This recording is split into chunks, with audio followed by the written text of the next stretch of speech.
Hey, what's up guys? In today's video I am going to show how to add background image in Elementor.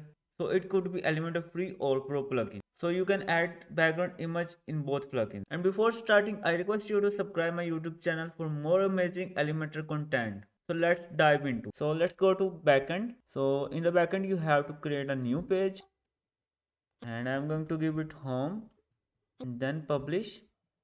And here you have to edit with Elementor in new tab. So here you can see the home permalink is showing there. So I am going to remove it by selecting full template, update it, then refresh it. So here you can see it is removed and now we have a logo title here. And now I am going to add a new section here and then I am going to click on outer section here on the dots and I am going to select full width here and then go to style and then click on background and then classic. So here I am going to select image, background image. So I am going to select file from my local, upload it and just click on insert media after it is uploaded. So just like that the image is uploaded and now I am going to select the style. For example, no repeat, size will be cover. Then I am going to go back to layout. I am going to select height, fit to screen.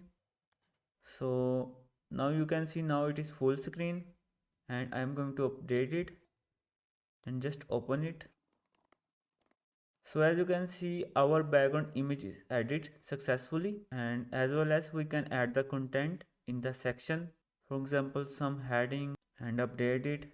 So this is just for testing and for let you know so you can do your own way.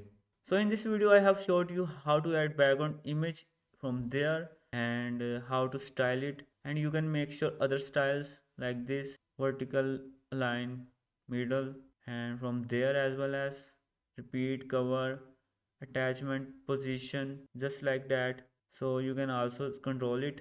So I hope you must find this video useful and I request you to subscribe my YouTube channel for more amazing content about Elementor and Elementor Pro and more about Elementor tips. So finally, thanks for watching.